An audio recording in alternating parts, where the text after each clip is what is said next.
students, good evening all of you. Welcome to my channel Ehsan भाई Ashwini sir. आपने पिछले मेरे जो भी लेक्चर्स वीडियो को देखा है और देख रहे हैं, मुझे उम्मीद है कि आपको बहुत ही पसंद आ रहा होगा और बहुत ही अच्छे तरह से क्लैरिफाई भी हो रहे होंगे जो भी टॉपिक्स मैं डिस्कस करने जा रहा हूँ। और आज का जो मेरा लेक्चर वीडियो होने जा रहा है आपके लिए बहुत ही इंपॉर्टेंट लेक्चर वीडियो होने जा रहा है, इसलिए इसको आप देखना नहीं भूलेंगे। आप कंटिन्यूटी मेंटेन रखेंगे ऑलवेज और देखते रहेंगे और पेन एंड पेपर लेकर के बैठे रहेंगे, ठीक है। और उसके साथ साथ आप स्टडी को जारी रखेंगे। तो मेरा जो लास्ट सॉल्यूशन चैप्टर का जो 2 लेक्चर वीडियोस गया था, lecture 1 and lecture 2 already mention है, आप उसको देख लेंगे। डिस्क्रिप्शन बॉक्स पर मेरा टेलीग्राम का लिंक भी दिया हुआ है, आप उससे कनेक्टिविटी भी जोड़ सकते हैं, right. So everyone, today's we are going to discuss about the concentration terms. That's a very important topic of the solution chapter, right? So ये मेरा लेक्चर 3rd वीडियो होगा of solution chapter.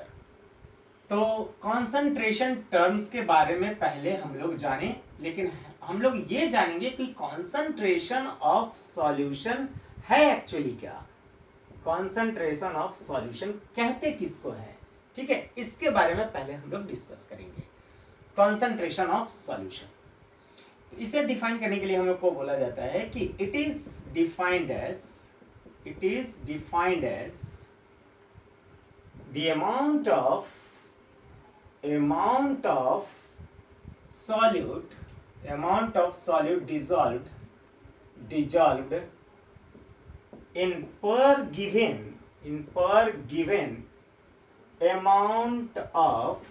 in per given amount of solution, ठीक है। ये हम लोग जान गए। मतलब आप ये समझो कि सॉल्यूट को सॉल्वेंट में मिलाया तो जो मिक्सचर बना वो होमोजेनियस मिक्सचर, वो सॉल्यूशन कहलाया। तो अब हमें ये देखना है कि सॉल्यूट की क्वांटिटी एंड सॉल्वेंट की क्वांटिटी को जोड़ देंगे तो सॉल्यूशन की क्वांटिटी मिल जाएगी। अब सॉल्यूट जो सॉल्यूशन की क्वांटिटी मिली उसमें कितना सॉल्यूट अवेलेबल है वो आप देख लेंगे।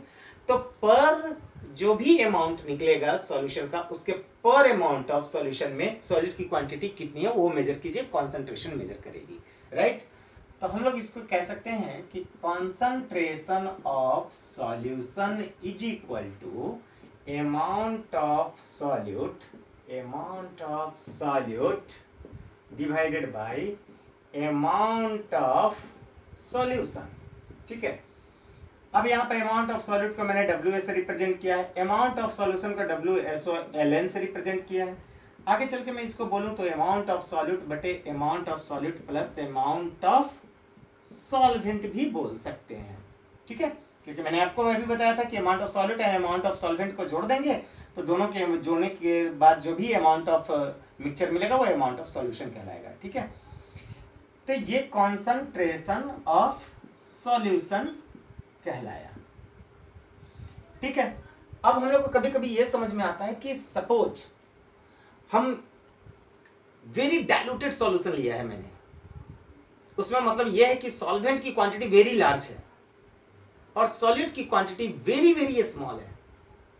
मतलब relatively little quantity of solute is available in the solution that is diluted and relatively larger quantity of the solute is available in the solution, that is called concentration of solution, right? That is called concentrated of solution. तो वो concentrated solution कहलाएगा जिसमें relatively larger quantity of solute available हो and relatively very small quantity of solute available होते हैं solution में, तो उसे हम diluted solution के नाम से जानते हैं। क्लियर है? तो हम यदि यहाँ पर कहें कि if amount of solute is very very very very smaller than amount of solvent, तो फिर क्या हो जाएगा, amount of solvent plus amount of solvent equal to जो आप लिखते हो amount of solution, और मैं ये कहूँ कि amount of solute approximately 0 की ओर मैं प्रोसीड करते हुए दिखा रहा हूँ, approximately negligible ले रहा हूँ, यानी amount of solute comparably very very small ले रहा हूँ। तो ऐसे सिचुएशन में amount of solvent approximately equal to amount of solution हो जाएगा, ठीक है। तो इस सिचुएशन में जो कॉन्सेंट्रेशन ऑफ सॉल्यूशन आप निकालेंगे, कॉन्सेंट्रेशन ऑफ सॉल्यूशन, उसका फॉर्मूला आएगा अमाउंट ऑफ सॉल्यूट बटा अमाउंट ऑफ सॉल्वेंट, ठीक है। अब कहोगे सर इस तरह का रिलेशन कब समझ में आएगा हमको, तो जब आप मोलालिटी का केस आप जानेंगे, मोलालिटी जिसको हिंदी में कहते हैं मोललता, तो मोलालिटी यानी मोल पर KG, in the sense mole of solute, that is amount of solute divided by amount of solvent in kilogram. तो ऊपर में अमाउंट ऑफ सॉल्यूट लिया जा रहा है मोल के रूप में, और नीचे में वेट ऑफ सॉल्वेंट लिया जा रहा है किलोग्राम के रूप में। तो वो क्या मेजर करता है, that is what kind of concentration unit, that is the molality, that is also the one kind of concentration unit. तो कंसंट्रेशन को हम फाइंड करने के लिए amount of solid divided by amount of solution भी लेंगे। rather if amount of solid is very very small then amount of solid बटा amount of solvent भी लेंगे। क्लियर हो गया। तो कंसंट्रेशन के बारे में हम लोग जानेंगे कि कंसंट्रेशन एक्चुअली है क्या, ठीक है, और कंसंट्रेशन से पता क्या चलता है, तो सॉल्यूशन की स्ट्रेंथ पता चलती है। कंसंट्रेशन से सॉल्यूशन की स्ट्रेंथ पता चलती है कि ये सॉल्यूशन वेदर बहुत ज्यादा ये कॉन्सेंट्रेटेड है, गाढ़ा घोल है जिसको बोलते हैं कि कॉन्क सॉल्यूशन है, या फिर मैं ये कहूँ कि ये सॉल्यूशन काफी तनु है, मतलब डाइल्यूटेड है, वो काफी लिटिल क्वांटिटी में सॉल्यूट कंटेन कर रहा है तो डाइल्यूटेड कहलाएगा, जिसे हम तनु कहते हैं, तनु घोल, तनु विलयन।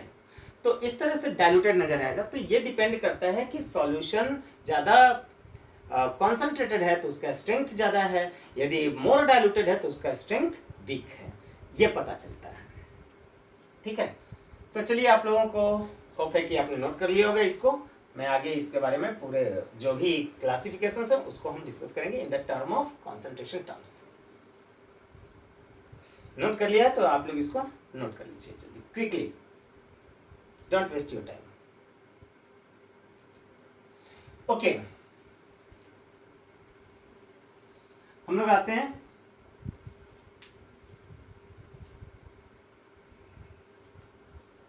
नेक्स्ट,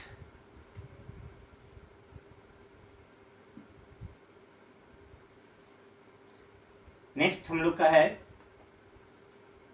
पहले आप छोटा सा डिफिनेशन लिख लीजिए। कॉन्सेंट्रेटेड सॉल्यूशन यानी कॉन्क सॉल्यूशन किसे कहते हैं, छोटा सा concentrated solution, concentrated solution, solution having relatively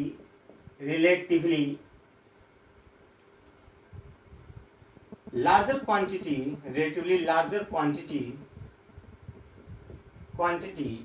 of solute। जैसे आपने लिखा होगा, देखा होगा कभी कॉन्क HCl है ना, कॉन्क HNO3 एक्सेट्रा, ये तो कॉन्सेंट्रेटेड सॉल्यूशन हो गया। डाइल्यूटेड सॉल्यूशन किसको कहते हैं ये भी आप जान लो। Diluted solution, solution having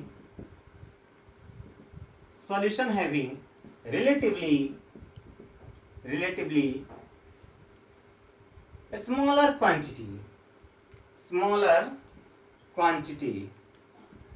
quantity of solute, ठीक है। ये example in the sense dil दे करके आपने देखा होगा कि dil HCl, dil HNO3 etcetera, it is इस तरह से लिखा हुआ मिलता है आपको। तो ये तो कॉन्सेंट्रेटेड एंड डाइल्यूटेड के बारे में हम लोग डिस्कस कर लिया। अब हम लोग इसके जो different type of concentration terms है उसके बारे में जानेंगे, जो वेरी वेरी इंपॉर्टेंट है। आज का मेरा लेक्चर वीडियो होने जा रहा है, राइट। तो हम लोग इसको मिटा दें, नोट कर लिया होगा सभी ने।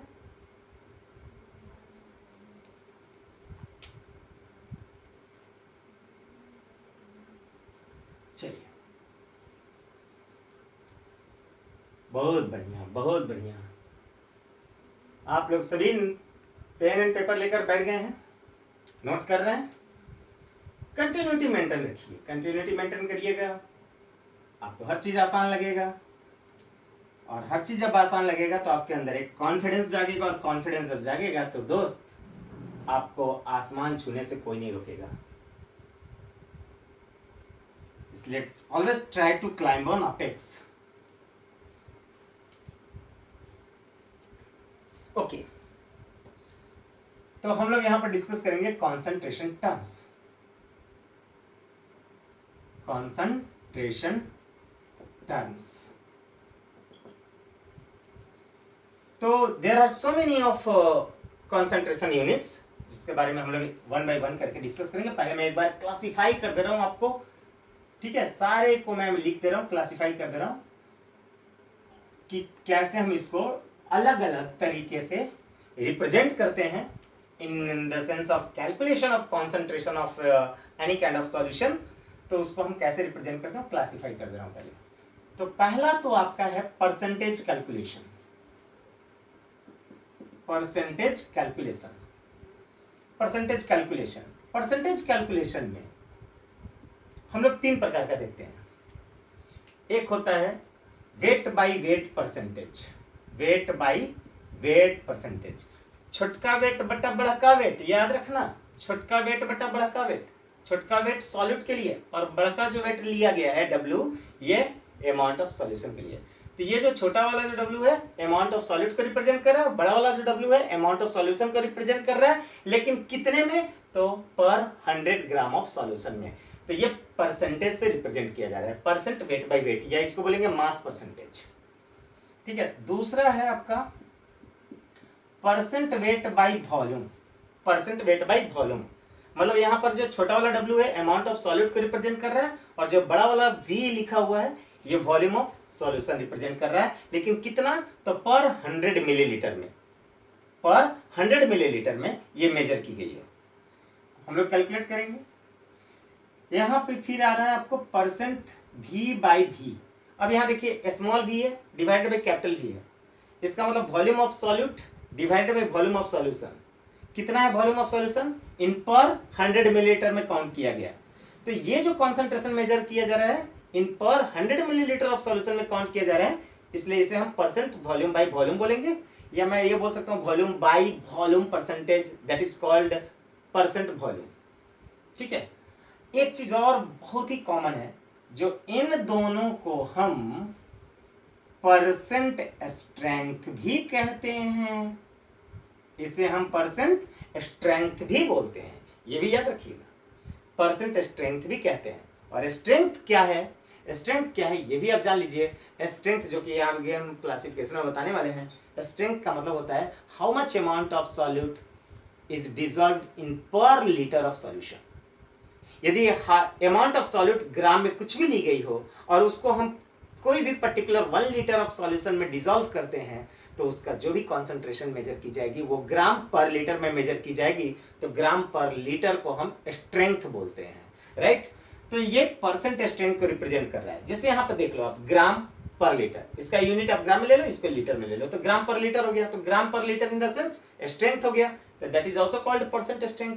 यहाँ पर यदि कोई लिक्विड सॉल्यूट लिया जा रहा है, लिक्विड सॉल्वेंट में डिसॉल्व किया जा रहा है, सॉल्यूशन भी लिक्विड सॉल्यूशन बना है, तो मान लो लिक्विड सॉल्यूट 20 मिलीलीटर लिया गया और जो आपका 250 मिलीलीटर ऑफ सॉल्यूशन मेजर किया जा रहा है, तो पर 100 मिलीलीटर ऑफ सॉल्यूशन में ये क्या मेजर कर रहा है, स्ट्रेंथ ही मेजर कर रहा है। तो इसे भी हम परसेंट स्ट्रेंथ कहेंगे, क्योंकि यहाँ पर लिक्विड सॉल्यूट लिया गया है और सॉल्यूट के लिए वॉल्यूम लिया गया है, ठीक है। और यहाँ पर लीटर ऑफ सॉल्यूशन लिया गया है, जो आपको कैपिटल V से रिप्रेजेंट किया जा रहा है। तो हम यदि पर लीटर ऑफ सॉल्यूशन ले रहे हैं, इस amount of volume of solute का इन पर लीटर ऑफ सॉल्यूशन ले रहे हैं, तो ये हमें क्या रिप्रेजेंट करेगा, स्ट्रेंथ रिप्रेजेंट करेगा। और यदि हम पर 100 मिलीलीटर में काउंट कर लें, तो इसे हम परसेंट स्ट्रेंथ भी मेजर करेंगे, ठीक है। तो ये भी एक स्ट्रेंथ को मेजर करता है, लेकिन हाँ, इसको मैं परसेंट स्ट्रेंथ नहीं बोल सकता, इसको मैं परसेंट स्ट्रेंथ नहीं बोल सकता। और क्यों नहीं बोल सकता मैं आगे भी बताऊंगा। कुछ हमारे ऐसे कॉन्सेंट्रेशन टर्म्स यूनिट्स होते हैं जो कि टेम्परेचर डिपेंडेंट होते हैं, और कुछ ऐसे भी होते हैं जो कॉन्सेंट्रेशन टर्म्स टेम्परेचर डिपेंडेंट नहीं होते हैं। तो जिनकी नहीं रिलेशन में, कॉन्सेंट्रेशन में खास करके वॉल्यूम आपको रिप्रेजेंट किया जाए, कॉन्सेंट्रेशन टर्म्स में कहीं भी आपको वॉल्यूम एक्सप्रेस कर दिया जाए, खास करके डिनोमिनेटर में, तो समझ लेना कि वो टेम्परेचर डिपेंडेंट होगा, और जिसमें वॉल्यूम नजर नहीं आए वो टेम्परेचर डिपेंडेंट नहीं होगा, याद रखना आप। कभी कभी ऐसा सवाल हमारे आईआईटी के मेन सवाल में भी आ जाते हैं, नीट में भी आ जाते हैं कि इनमें से बताइए कि हमारा normality, molality and mole fraction, इन दोनों में कौन से कॉन्सेंट्रेशन डिपेंडेंट हैं, टेम्परेचर डिपेंडेंट कॉन्सेंट्रेशन है और कौन से कॉन्सेंट्रेशन टेम्परेचर डिपेंडेंट नहीं है। तो आपको यदि मैंने नॉर्मेलिटी बोला तो आप डायरेक्टली बोल दोगे कि नॉर्मेलिटी टेम्परेचर डिपेंडेंट है सर। नॉर्मेलिटी जो कॉन्सेंट्रेशन और टेम्परेचर डिपेंडेंट है क्योंकि उसमें वॉल्यूम दिखता है। मोलारिटी मैं बोल दूं तो वो भी टेम्परेचर डिपेंडेंट है क्योंकि उसमें वॉल्यूम दिखता है। स्ट्रेंथ मैं बोल दूं तो उसमें भी वॉल्यूम दिखता है, लेकिन मैं मोलालिटी बोल दूं तो उसमें वॉल्यूम नहीं दिखता है। तो मोलालिटी क्या होगा, टेम्परेचर इंडिपेंडेंट होगा। मोल फ्रैक्शन में बोलूं तो वॉल्यूम बाय वॉल्यूम का भी रेशियो हम लोग मोल फ्रैक्शन से रिप्रेजेंट करते हैं। और एक बात और भी याद रखना, मोल बटा मोल का भी रेशियो से मोल फ्रैक्शन रिप्रेजेंट करते हैं। तो यदि आपने वॉल्यूम बाय वॉल्यूम का रेशियो आपने मेजर किया है तो वो भी आपका मोल फ्रैक्शन वहां पर टेम्परेचर डिपेंडेंट नहीं होगा। लेकिन यदि आपने लिया है वेट बाय वेट, वो भी टेम्परेचर डिपेंडेंट नहीं होगा। तो mole fraction is also temperature independent. तो ऐसे बहुत सारे आपके कॉन्सेंट्रेशन टर्म टेम्परेचर डिपेंडेंट होते हैं और कुछ नहीं भी होते हैं। तो कभी कभी ऐसे सवाल आते हैं, ठीक है। तो ये था मेरा परसेंटेज कैलकुलेशन का टाइप्स। दूसरा हमारा है वेरी इंपॉर्टेंट टॉपिक है, जो कि जहां से कॉन्सेंट्रेशन टर्म की शुरुआत हुई है उसको मैं बोलता हूं decimal unit. Decimal unit, decimal unit को डी से रिप्रेजेंट किया जाता है। What do you mean by decimal unit? मैं आगे इसको एक्सप्लेन करूंगा, इसको डिराइव करूंगा, ठीक है। डीमल यूनिट क्या है? जब 1 मोल ऑफ सॉल्यूट डिजॉल्व कर जाता है 1 लीटर ऑफ सॉल्यूशन, तो आपने समझ गया कि 1 mole of solute dissolve in 1 litre of solution at 0 degree centigrade. तो इसे हम क्या कहते हैं? 1 डीमल यूनिट। 1D से रिप्रेजेंट किया जाता है। तो डीमल यूनिट के बारे में आपने समझ गया कि 1 mole of solute dissolve in 1 litre of solution at 0 degree centigrade, ठीक है। उसके बाद हम लोग आते हैं सीधे नॉर्मलिटी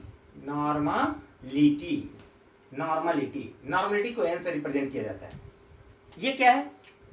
जब number of gram equivalents of solute dissolved in per liter of solution, number of gram equivalents of solute dissolved in per liter of solution, that is called normality. उसके बाद है मोलारिटी। मोलारिटी का मतलब capital M, molarity का मतलब हो गया number of moles of solute dissolved in 1 litre of solution. Number of moles of solute dissolved in 1 litre of solution, molarity. उसके बाद हम लोग सीधे आते हैं मोलालिटी। जैसे बच्चे लोग बोलते हैं ना, मेरी फुआ की शादी में जलूल छे जलूला ना, है ना, कार्ड उड पे लिखा रहता है, तो वो ल और र को प्रोनाउंसिएट सेम कर लेते हैं। आप भी गलती से ये काम मत कीजिएगा कि मोलारिटी बोलना है तो तोतली बोलने वाले हम बच्चे बोलेंगे molality. That is not the way to talk about molarity and molality. They are both are entirely different. तो molarity in the sense capital M and molality in the sense small m. Number of moles of solid dissolved in 1 kilogram weight of solvent, that is called molality. Number of moles of solid dissolved in 1 liter of solution, that is called molarity. Right? उसके बाद हम लोग सीधे जानते हैं formality. ये शब्द जो है कैपिटल एफ, ये जो शब्द बना है फॉर्मालिटी, जिसे हम कैपिटल एफ से रिप्रेजेंट कर रहे हैं, ये एक ऐसा कॉन्सेंट्रेशन यूनिट है, जो किसी आयोनिक सॉलिड के लिए, खास करके स्टोइचियोमेट्रिक सॉलिड के लिए, जो किसी पोलर सॉल्वेंट में डिसॉल्व किया हुआ है, राइट। तो जो पोलर सॉल्वेंट में डिसॉल्व किया हुआ है, तो उस आयोनिक सॉलिड का जो कॉन्सेंट्रेशन ऑफ सॉल्यूशन हम निकालेंगे तो उसे हम फॉर्मालिटी के रूप में निकालेंगे। और एक बात याद रखेंगे कि जो आयोनिक सॉलिड पोलर सॉल्वेंट में डिसॉल्व कर जाता है तो वो अपॉजिटिवली आयंस में डिसइंटीग्रेट कर जाता है, अपॉजिटिवली आयंस में टूट जाता है, तभी हम उसको फॉर्मालिटी काउंट करते हैं।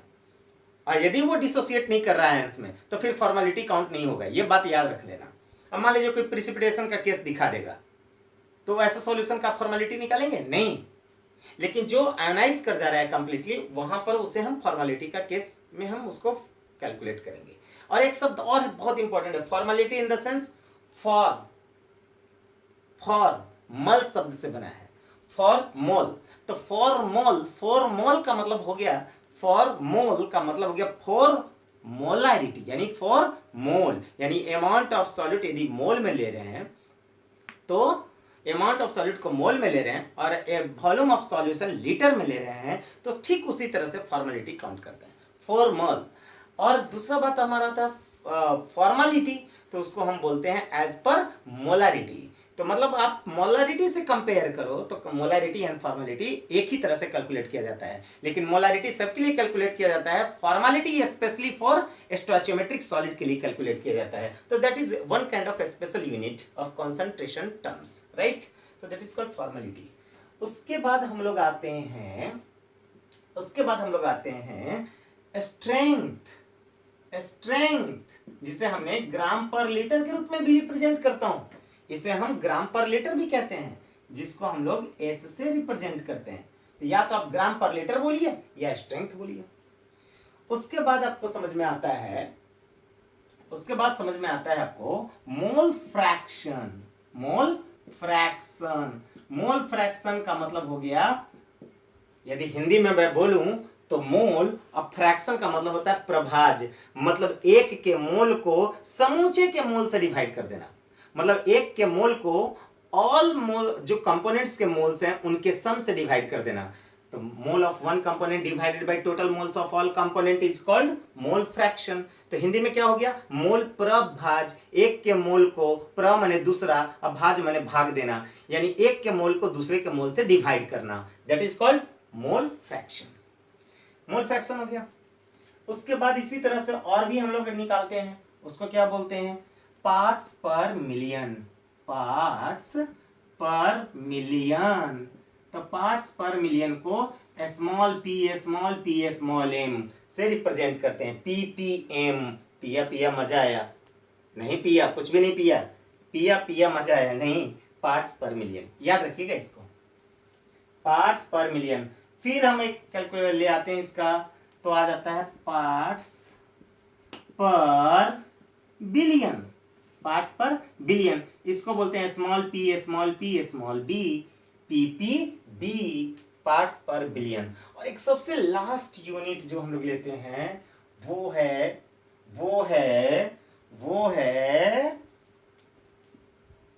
पार्ट्स पर thousand, that is small p। बहुत बार मैं बच्चों से जब क्लास लेता था तो मैं पूछता था, बच्चों ये बताओ पीपीटी का फुल फॉर्म क्या होता है, तो बच्चे बोल देते हैं सर पार्ट्स पर ट्रिलियन। नो, पार्ट्स पर ट्रिलियन नहीं होता, ये पार्ट्स पर 1000 होता है, याद रखना ये, ठीक है। तो these are the concentration terms जो कि हम लोग ने क्लासिफाई किया है अब तक। हम एक एक करके बारीकी से हर कॉन्सेंट्रेशन का डेफिनेशंस को जानेंगे, उसके बाद उसके न्यूमेरिकल्स प्रॉब्लम्स को जानेंगे, और फिर मैं एक दूसरे कॉन्सेंट्रेशन टर्म्स को एक दूसरे के साथ अदर के साथ कैसे इंटर रिलेट करेंगे, मतलब इंटर कन्वर्सन करेंगे, एक कॉन्सेंट्रेशन यूनिट को दूसरे कॉन्सेंट्रेशन यूनिट के टर्म में कैसे बदलेंगे। जैसे नॉर्मलिटी को मोलारिटी में लिखना है, मोलारिटी को नॉर्मलिटी में लिखना है, मोलालिटी को मोलारिटी के रूप में लिखना है, मोलालिटी को मोल फ्रैक्शन के रूप में लिखना है, that is inter conversion of concentration terms भी हम लोग जानेंगे। और ये बहुत ही इंपॉर्टेंट है जो खास करके कंपैरेटिव एग्जाम्स के क्वेश्चंस के लिए। तो इंटर कन्वर्सन्स को बहुत अच्छी तरह से जानिएगा, क्योंकि जो चीज आप बेसिकली फॉर्मूला से बनाते हो वो चीज क्विकली आप इंटर कन्वर्सन रिलेटेड फॉर्मूला से बना लेते हो, और वो कम समय में आप इजी वे में सॉल्व कर लेते हो, और कंपटीशन के लिए यही बहुत बड़ा जरूरी है। तो हम वो चीज को भी डिस्क्राइब करेंगे, राइट। तो आज का ये मेरा क्लासिफिकेशन था, मैंने अभी बताया, और कल आप सेम टाइम में आप देखेंगे कि मैं फिर से आपको लेक्चर वीडियो डालने जा रहा हूं, जो पूरे इनके हर एक का डेफिनेशंस को जानूंगा, और हर एक के डेफिनेशंस को जानने के बाद हर एक का न्यूमेरिकल प्रॉब्लम्स भी जानूंगा, और कैसे उनका फॉर्मूला रिलेट करते हैं एक दूसरे से, इंटर कन्वर्ट करते हैं, उसके बारे में भी जानेंगे। उस पर भी हम विशेष तरह से क्वेश्चंस को डिस्क्राइब करेंगे, और बहुत ही मजा आएगा मेरे लेक्चर वीडियोस को। और मैं आज का सेशन यहीं पे एंड करने जा रहा हूँ, ठीक है। और मैं ये कहूँगा कि आप जब भी मेरे लेक्चर वीडियो को देखें तो आप मेरे चैनल को सब्सक्राइब करें, लाइक करें, बेल आइकन को दबाना ना भूलें, और अपने फ्रेंड सर्कल को भी शेयर करना ना भूलेंगे। Thank you very much. That's end of your session today. Bye.